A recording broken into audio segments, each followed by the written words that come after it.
We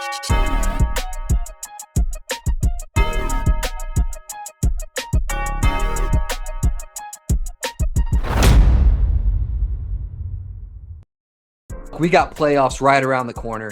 We're almost there for the Alabama Crimson Tide playing the Oklahoma Sooners in a rematch, but we got the whole season behind us, and we are looking at who is the highest graded players on the Alabama Crimson Tide this season. If you follow college football, I'm sure you're aware of PFF and the grading that they do, looking at the stats in games. We want to recognize those guys and add some context to those stats for the season. Yeah, this is the season of recognition. We got the award show coming out here on Friday, and there's a lot of talented players that made plays this season on Alabama. And as Hunter said, we wanted to give them their recognition and just kind of reflect on how good this season has been for Alabama and what these guys have contributed. So without further ado, Hunter, do your thing. Yeah. Well, before we get into the top three from a grading standpoint, I want to give an honorable mention to someone sitting right outside. Dijon Lee, freshman all-SEC team. He's got 2 picks on the year. He's only given up 1 touchdown in coverage and 310 coverage snaps. He's only given up 13 receptions. So while he isn't one of the top 3, I do feel like, right on the fringe of like the top 5, he deserves a little recognition as we look at this season. Absolutely. I mean, Alabama has a very storied defensive backroom history with Minkah Fitzpatrick, Patrick Surtain, Dijon Lee, as you mentioned, freshman all-SEC team of the year. He's kind of coming in and continuing that story here in the SEC and for Alabama, and it's definitely been fun to watch him play this year. Absolutely. So continuing on the pass defense, the run defense, we got our highest rated player on the Alabama team here, and that's Bray Hubbard, the safety. From week 1, the Florida State game, there were some question marks around who he was going to be for Alabama. He's turned it around since that game. He said it's like adding, gasoline to a fire, and he's been nothing but that this season. Extremely good in the run stop. Bray Hubbard, really one of the pillars, cornerstone guys on this Alabama defense. Yeah, he got a lot of smoke after that Florida State game. And one of the things that stood out to me about Bray's game, and PFF kind of noted this, his 3 highest rated games this season: Wisconsin 92.1 rating, LSU 90.8 rating, and Auburn 75.4 rating. What he did well in all those games, he's a turnover machine. First in the SEC this season on forced fumbles, and tied for first in the SEC when it comes to interceptions as well. Yeah, he's getting turnovers. He's kind of been an interesting positional player for Alabama because, playing from the safety position, he's more of a box safety. So he has so much to give to the run game, the run stop, where he can get those forced fumbles. But when he does drop out of the box into coverage, that's when you catch some guys off guard with those different coverage looks. So that's where he's been an interesting guy because he is that multi-positional safety. Yeah, no, he's definitely looked really good this season, and made some major plays in that Auburn game. Right, 1 forced fumble, 1 interception that was crucial at the end for them to seal the deal. He's been their guy. He had a great season in 2024 and back in 2025, and I'm curious if he'll decide to come back for next season. But I'm sure he certainly could go into the draft and get some good looks as well. Yeah, looking at the draft projections, a lot have him hovering around 5th round. I saw 3 or 4 mocks that have him going to the Cowboys. Interestingly, which I like the Cowboys, my squad, so that's your squad. Would be pretty happy. So yeah, he'd be good there. It's an interesting, like I mentioned, multi-positional player who can step back into coverage, good at sticking with his man, good at playing over the top. But really, what he brings to Alabama is stepping down into the run, 52 total tackles solo from playing down into the box. Helped a lot in the run stop that Alabama was criticized for early in the season. So, shout out to Bray Hubbard as being the highest rated guy on the Alabama roster. Culture player, highest rated guy. Who we got next? Interesting one here where some people, drop in the comments how you feel about this one. We got Kadyn Proctor at 84.9 grade on the season. There's been high and lows to his game. We've heard a lot of criticism about the Alabama O-line, that they're not giving Ty Simpson enough, time in the pocket to do his thing. After a rough first game against Florida State, he's been really the anchor of this O-line and has played pretty good against it, but it's been, ups and downs for him. Yeah, definitely been some ups and downs this season. And I think that the O-line play is not a full reflection of his play this particular year. People kind of know him more for some of the magical plays where he's played, had the ball in his hand and has been able to kind of get some yards. But he's a pillar, he's an anchor.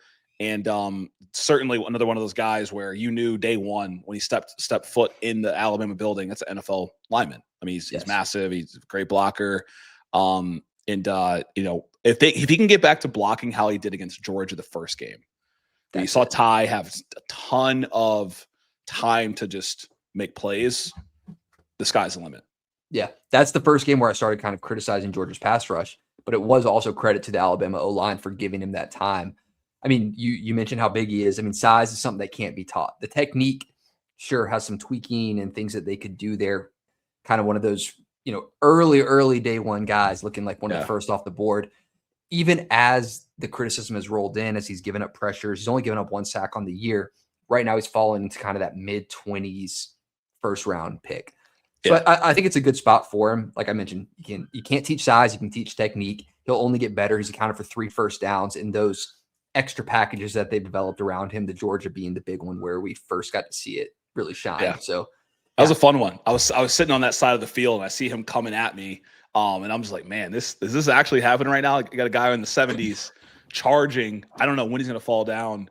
But yeah, he's definitely an impressive guy. The late first round draft grade, I think, is less about his abilities and more about how deep this draft is.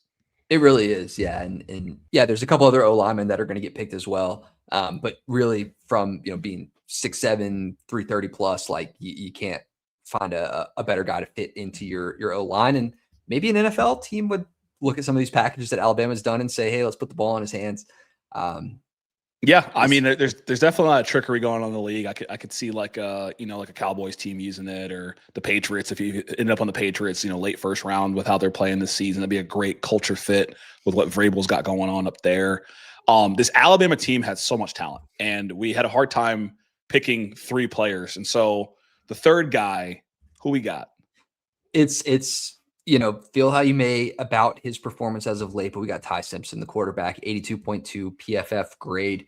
He's been a great fit for Alabama this season. And when he's getting proper protection, he's got great chemistry with his receivers. We've seen the drop off where he was the Heisman favorite. Now he's not even in the top 10 for the awards show this weekend. He's playing good ball. And I think what people aren't necessarily looking at, we've talked about the run for Alabama, not being able to run the ball. Take that into consideration when you grade Ty Simpson, the fact that he's on a team that can't run the football and he's still winning games and doing what he needs to do. I think that's a testament to who he is as a pocket passer, that he's able to win games in spite of the running. Yeah, and I can't speak for all Alabama fans, but when I think about where this program has gone from last year to this year, very run-heavy team. We saw Milroe kind of struggle to pass the football. You can't complain with the way this guy has played too much, given the offensive passing surges he's brought back to the program, being able to spotlight guys like Latsier Brooks, being able to get the most out of Jeremy Bernard, a Washington transfer from 2 years ago. Like, he is tremendously grown in that position. That is 100% attributed to Ty Simpson. 12th in the country right now for touchdowns at 26. When we look at his highest graded games, Wisconsin, 94.4, 4 TDs, 4.2 yards per rush. Kind of welcomed his legs to the party. Yeah. Vanderbilt, 90.5 rushing, or 90.5 PFF grade, and then LSU, 78.9 PFF grade. The Vanderbilt game, 2 touchdowns, 23 for 31. There was a point in time where Ty was so surgical that I think he set the bar so high that, he kind of came back to earth as a first-year starter. Yeah. There's some confidence plays in those games that you can really point to where he had a lot of, I'll thread the needle here. I'll take that shot. Yeah. And that's what I think has kind of lacked from these last few games. And we've seen some reports come out about potential injuries and things like that maybe are leading to that. But I want to highlight the Missouri game, especially down the stretch, and how close that game was, where maybe, the grading and statistically not the best performance, had the fumble in that game that kind of kept Missouri in it. But down the stretch, the 4th down play, the late conversions, the long drives, it's a good quarterback to have for your program as you look to consistently recruit wide receivers, knowing that we're moving back into this direction from the Milroe years, which I was a supporter of Milroe, but now you're starting to get more receivers involved. You're got multiple weapons, and those guys are getting their names in the highlights because they have a quarterback who can hit them. I think this is probably DeBoer's second best college quarterback. I think Milroe is more talented in certain capacities. Obviously, Penix is number 1, but for where the Alabama program could be going, like this is a very pivotal year in that transition with all the changes in the SEC. Bringing it back to Ty, people talk about kind of the negatives. Lowest graded games: Oklahoma, South Carolina, Georgia. Georgia had a 49.3 PFF grade, lowest grade of the season. Second Georgia game. The Oklahoma game, 1 TD, 1 pick. The South Carolina game, we saw that as it was. Like, not to harp on the negatives, but like when we think about what got Alabama to this 9 seed, what are some things that you think he can take from those games and how to get back to those highest grade games and what it means going forward?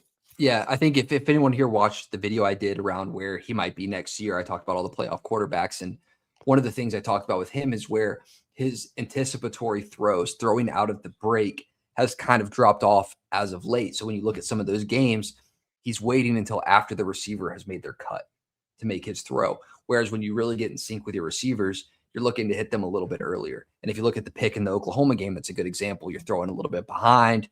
You got to be early. If you're a quarterback, you got to find that sync. You got to be willing to have that confidence to make the play where you hit your guy, you make the throw when he's not looking at you. Yep. And that's what I want to see come back as they look to the playoffs and play Oklahoma again. One of his worst games, with the pick 6 in that one, you're not going to have the time to wait in the pocket for a guy to get open. You're going to have to move up in the pocket and make that throw, whether you're ready to make it or not, because there's going to be pressure on you. Definitely. And it's definitely something that we saw him in the face of pressure, having to maneuver and getting out of the pocket. We saw on that pass to Jeremy Bernard going through two defensive backs' hands and against Georgia. Pressure's going to be there. And, I mean, if he can get through Oklahoma, that might be the best defense he faces in the playoffs. So we'll see. Any final thoughts on these top 3 guys, the honorable mention in Dijon Lee, and, a great season for Alabama, but like any final thoughts? No, I mean, we'll continue to monitor these guys to the playoffs. We're going to be doing a preview of the Alabama-Oklahoma game. So if you're watching now, be sure to hit the subscribe button so you don't miss when we do launch that preview early next week to talk about that game, some of the keys there. There's a couple other guys here you could mention. Xavier Brown on the cornerback side. You could talk about Justin Jefferson at the linebacker position. These are just the 3 that we wanted to highlight here from their grading on the season. But, there's more ahead for Alabama. Job's not finished. They're looking to do bigger things than just what they accomplished in the regular season with a 10-2 record. So we'll be watching, we'll be talking, and we're going to continue to cover this Alabama football team. Definitely. First 12-team playoff entry game for Alabama. And so, as always, thank you for tuning in. I'm Randall Ledet Jr. We got Hunter Ziesman here, and it's a new SEC podcast.